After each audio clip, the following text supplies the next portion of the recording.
إن الحمد لله نحمده ونستعينه ونستغفره ونعوذ بالله من شرور أنفسنا ومن سيئات أعمالنا من يهده الله فلا مضل له ومن يضلل فلا هادي له وأشهد أن لا إله إلا الله وحده لا شريك له وأشهد أن محمدا عبده ورسوله يا أيها الناس اتقوا ربكم الذي خلقكم من نفس واحدة وخلق منها زوجها وبث منهما رجالا كثيرا ونساء واتقوا الله الذي تساءلون به والأرحام إن الله كان عليكم رقيبا يا أيها الذين آمنوا اتقوا الله وقولوا قولا سديدا يصلح لكم أعمالكم ويغفر لكم ذنوبكم ومن يطع الله ورسوله فقد فاز فوزا عظيما يا أيها الذين آمنوا اتقوا الله حق تقاته ولا تموتن إلا وأنتم مسلمون. Dear brothers and sisters, God Almighty Allah subhanahu wa ta'ala says in the Quran, in the first 5 verses revealed to the Prophet Muhammad sallallahu alayhi wa sallam, read, in the name of your Lord who created. He created man from a clinging form.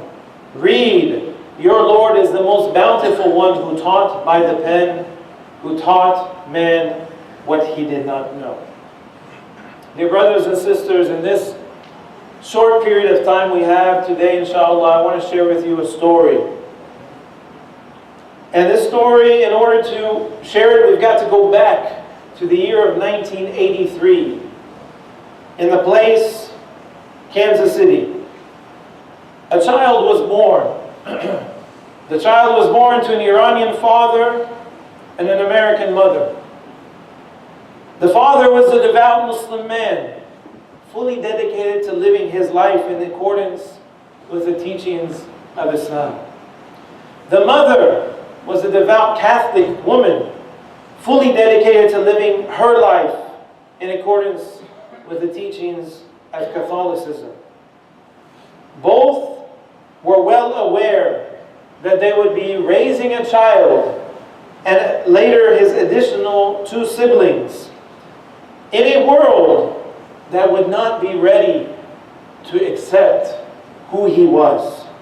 You see, the child was born into a multi-faith, multicultural, multi-race home in a time in which the world was recovering, a long recovery from the massive changes brought about by the Iranian Revolution.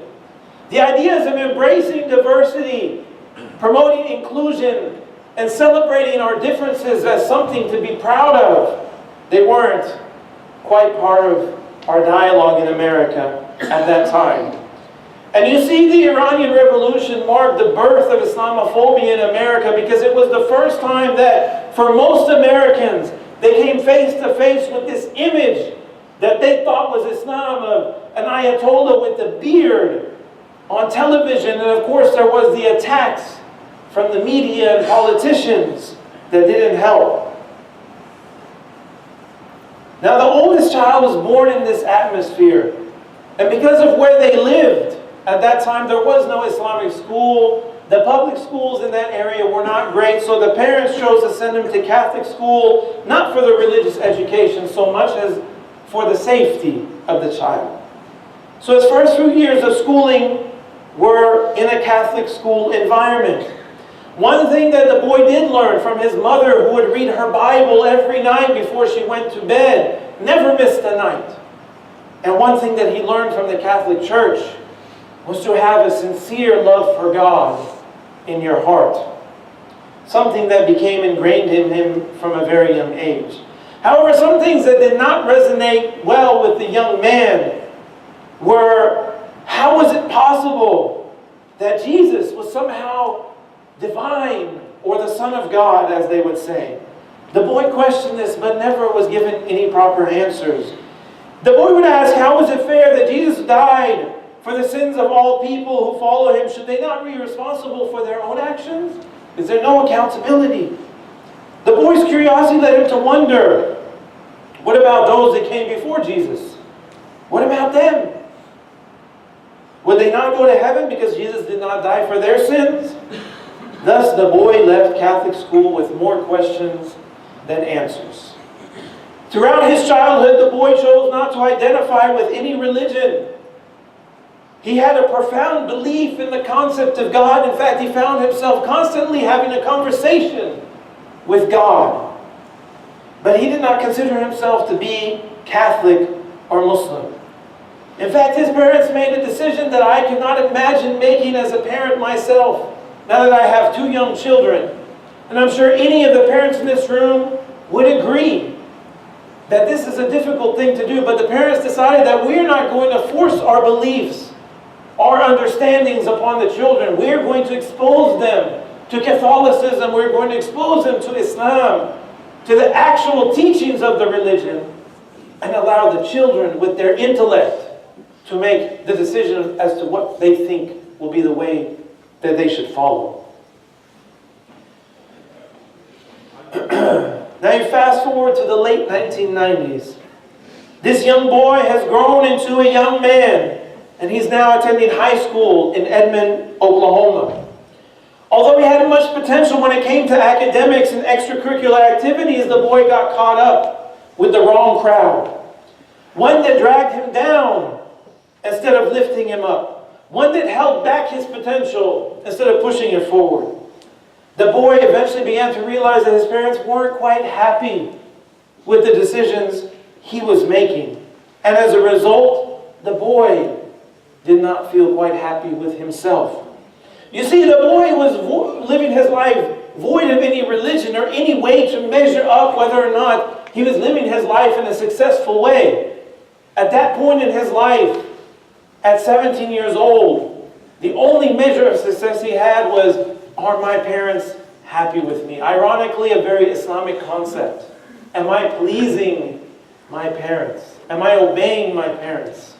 And when he realized he wasn't, he decided he had to make some changes. He decided to cut off ties with many friends except for a few that he felt could support him on his journey. He spent, as a young man, most of his free time playing video games and watching movies, as young people do. He hadn't yet found true peace and true joy in his heart and in his soul. But he felt more at peace knowing that he was no longer doing things to upset his parents. One day the boy finished class. It was a Friday. He walked outside of his high school, and his mother was there to pick him up. And when his mother picked him up, they started driving in the opposite direction of where their house was. The boy said, "Mom, where are we going?" She said, "We're going to the mosque to pick up your father." The boy felt a little nervous. He had been to a mosque a couple times before, but didn't consider himself very religious and didn't know what to expect when they got there. But when they arrived, the boy knew enough to walk inside and slip off his shoes out of respect before entering the prayer hall. And when he walked into the prayer hall at the Islamic Society of Edmond, and for those of you who've seen it, it's a small structure, a fraction of the size of the Islamic Society of Tulsa. In the prayer hall, the boy saw his father. And towering over his father was a white man, 6'7", with a long blonde beard. And the boy walked up to his father, and the tall white man extended his hand and shook the boy's hand and said, "Assalamu alaikum. My name is Sohaib Webb." Yes, that Sohaib Webb that we now know as Imam Sohaib Webb. And he invited the boy to come to class on Sunday. He said, "We have a class for teenagers, boys your age. Come, learn a little bit about the deen, and then play soccer or video games or whatever they decide to do that day." The boy shrugged it off and had no intention of actually going, not realizing that 2 days later would be the defining moment that changed the rest of his life. On Sunday, the father said, "Let's go to the mosque." The boy wasn't thrilled, but he had honestly nothing better to do. So he said, "Okay, we'll check it out." So they went to the Islamic Society of Edmond, and the boy entered with his father, and sitting in front of the minbar was a brown man with a long black beard, and teenage boys in a circle listening to him talk. Now this boy, who was 17 years old at the time, he can't remember anything that was said during that conversation. He does not remember what the topic was, what the conversation was about, except for two names that were mentioned. And a lot of you young folks here today probably don't, but think of it like Travis Scott, maybe, or something. Y'all know who that is. But this man, he mentioned the names of Tupac and Notorious B.I.G. Think like Travis Scott and Lil Wayne, or I don't know, whatever you guys listen to. And it wasn't that he mentioned them in a positive context, because for those of you who don't know, Tupac and Notorious B.I.G. are historically two of the most prolific and successful gangster rappers in the history of hip-hop music. They don't really talk about good things. Their lyrics are not very family-friendly, if you know what I mean. And so when this man mentioned their names, and it wasn't in a positive context, he wasn't saying go listen to their music. Rather, he was saying, as young people, you have better examples to follow than them, so don't emulate their ways. Don't follow their actions. And for the boy, it was enough for him to know that the person who was talking, who had a beard, who for him at that time represented the only thing he knew about Islam, that person could connect with the boy on a cultural level. From that day forward, the boy would return each and every Sunday. Not once, not twice, but for years.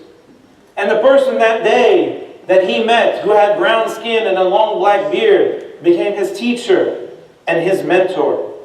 Taught him how to pray, taught him how to read the Quran, taught him the meaning of faith, not just through words, but by leading from example.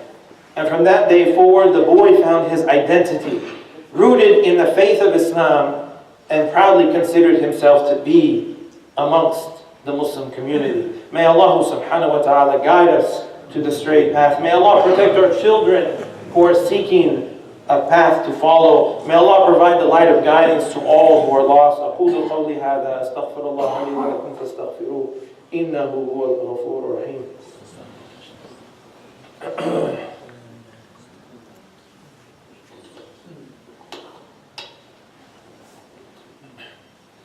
إن الله وملائكته يصلون على النبي يا أيها الذين آمنوا صلوا عليه وسلموا تسليما.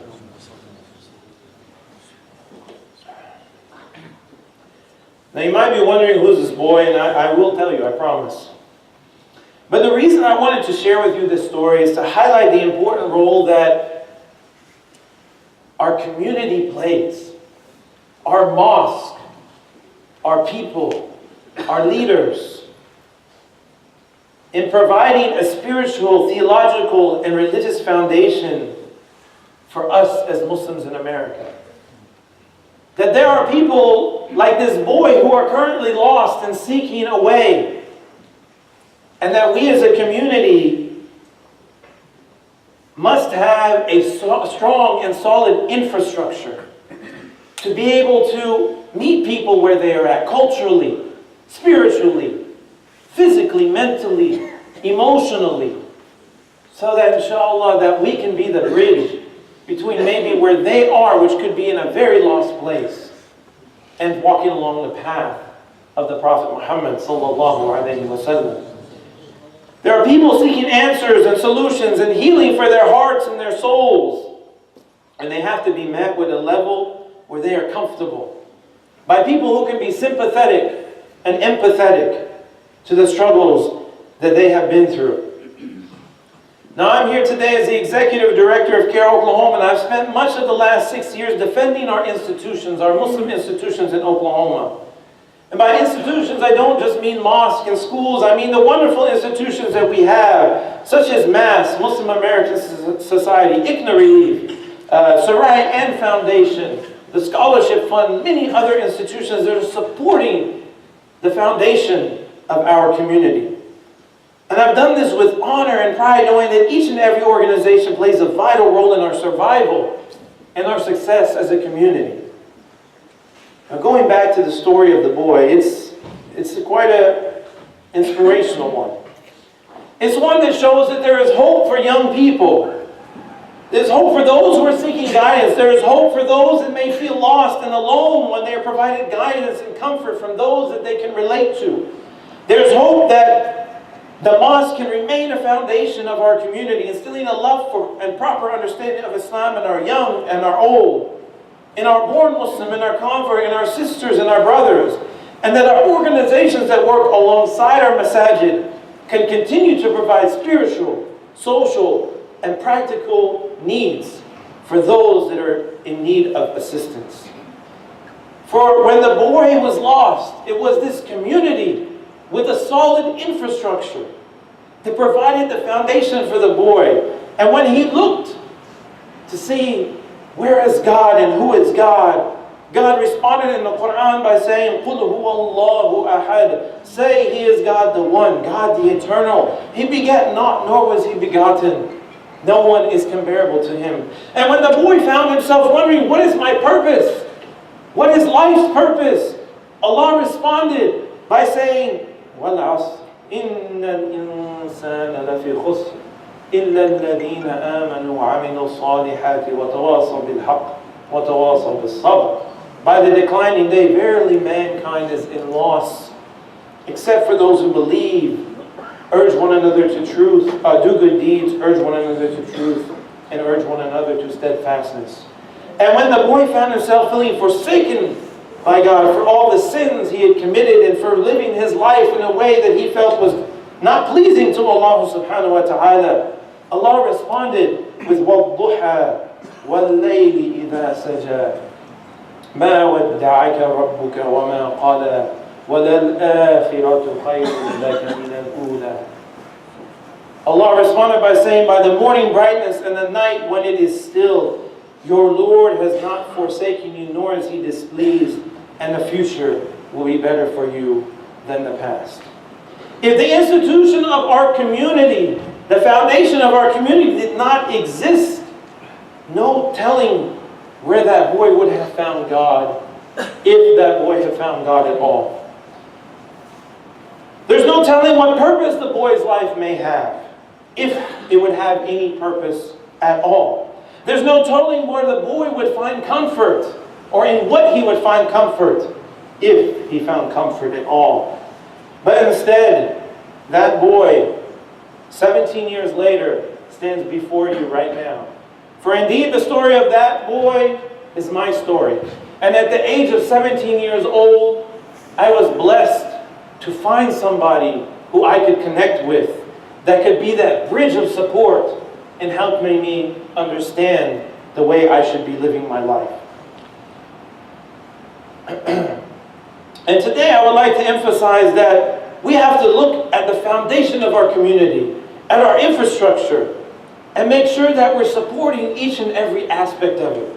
For we can't only rely on our masajid, even though they are a strong part of this foundation.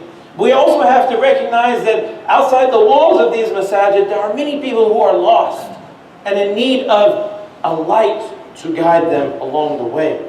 We should conceptualize that the mosque and that the institutions that work alongside the mosque, that are guided by the principles of Islam, can all act as bridges between being lost in this life and in walking in the light of Allah subhanahu wa ta'ala. The boy did not just rely on the masjid, but he relied on the foundation of people and organizations to help find the way, and this is why I stand before you today.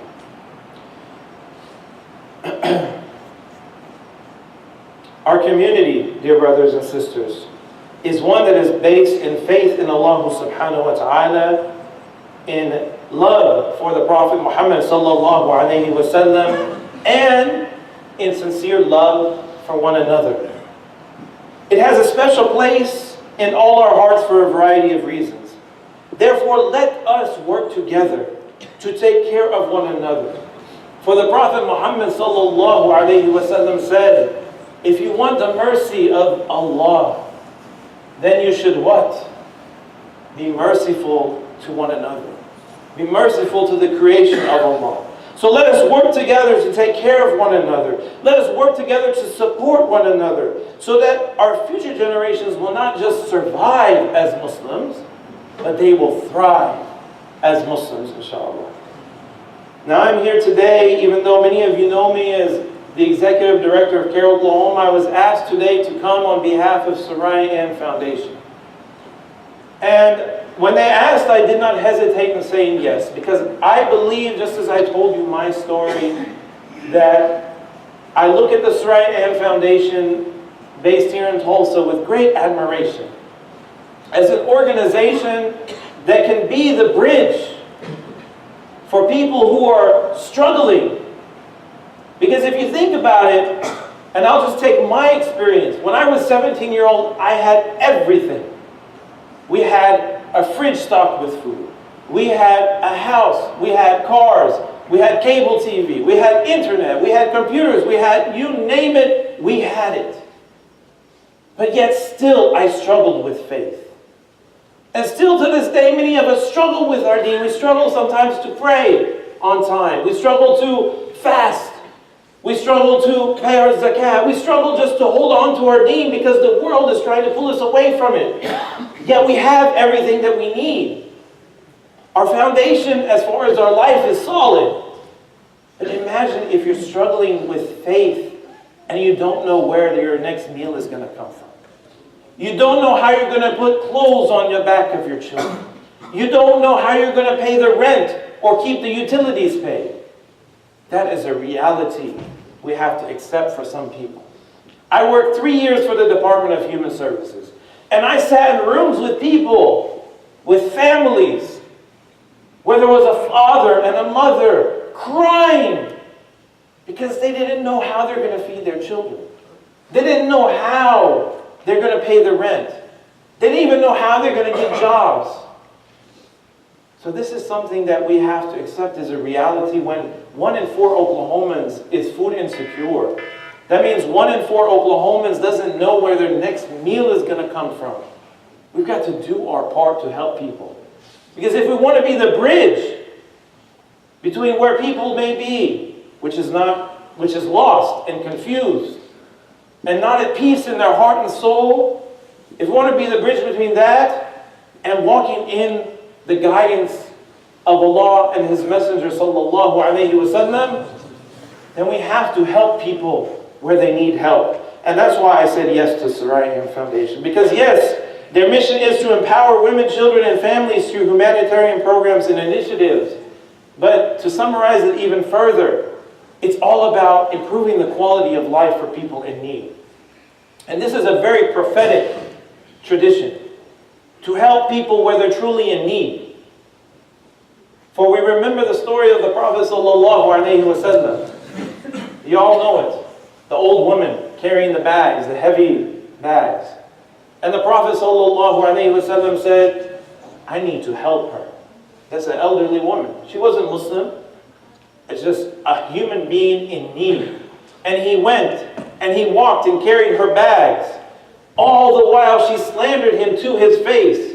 She said, this guy named Muhammad is telling lies and he's breaking apart families and he's destroying our society. Don't listen to him, stay away from him. Having no idea who she was actually talking to. And by the time they get to the end of their destination, and he puts the bag down and he just walks away. And she said, wait, where are you going? At least tell me your name so I can thank you properly. And he said, my name is Muhammad. And she said, can you say that again? I'm an old woman. I might have misheard you. He said, my name is Muhammad. And what was her response? La ilaha illallah Muhammad. Why? Because the Prophet ﷺ met her where she needed it most and showed her that Islam inspired him to connect with her on a human level. And that's exactly what the Soraya Ann Foundation does.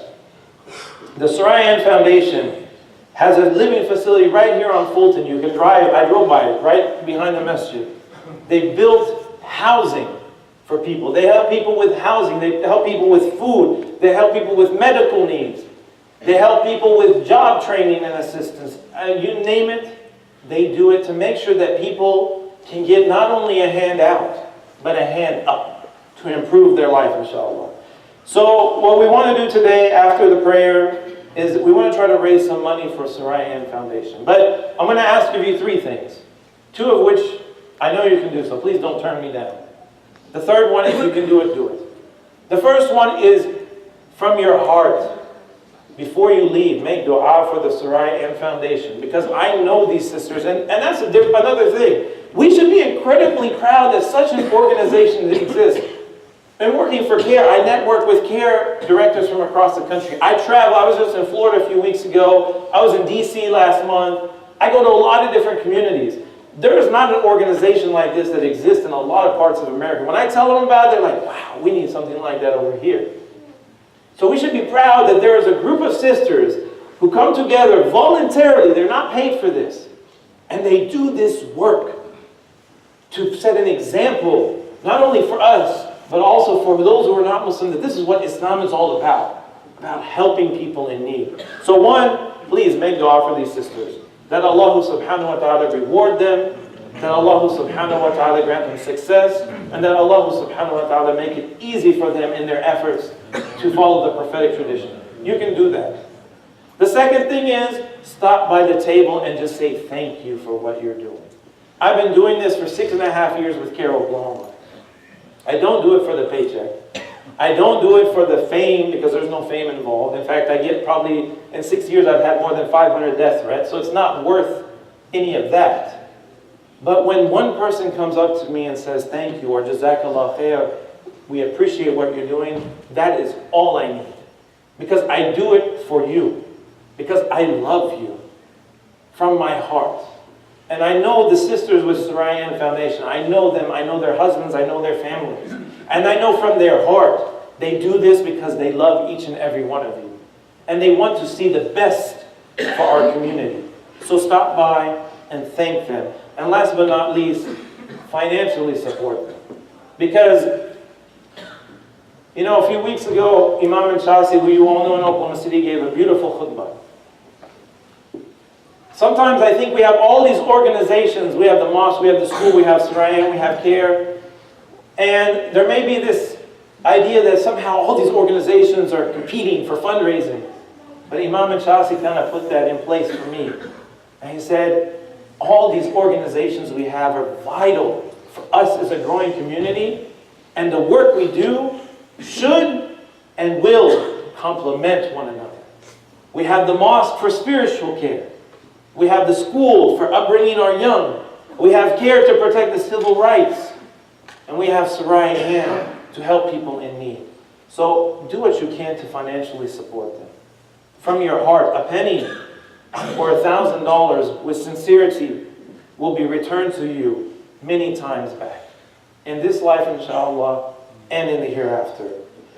Oh Allah, protect our mosque and make them a beacon of light for our hearts and the hearts of all humanity. Oh Allah, bless us with the opportunity to do our part in taking care of your houses of worship. Oh Allah, guide us and our families to live our lives in a way that is pleasing to you. Oh Allah, protect our children and guide them to your deen and protect our hearts from going astray. Oh Allah, grant us happiness in our hearts, peace in our souls, and joy in our lives. Oh Allah, if there is a believer, a Muslim anywhere on this earth suffering as a result of oppression, injustice, illness, or calamity, please alleviate their suffering. Alleviate their suffering, oh Allah. Alleviate their suffering and uplift their spirits and shower them with your mercy. Oh Allah, protect the ummah of Muhammad sallallahu alayhi wa sallam as we are suffering all across the world. Whether it be in Syria, in Palestine, in Rohingya, or China, or anywhere else. We are suffering only because we profess La ilaha illallah, Muhammadur Rasulullah. Therefore we call upon you and you alone. Oh Allah, alleviate our suffering. Oh Allah, we thank you for our blessings. We devote our life to you. Pardon us, forgive us, grant us everlasting paradise. ربنا آتنا في الدنيا حسنة وفي الآخرة حسنة وقنا عذاب النار وأقيموا الصلاة.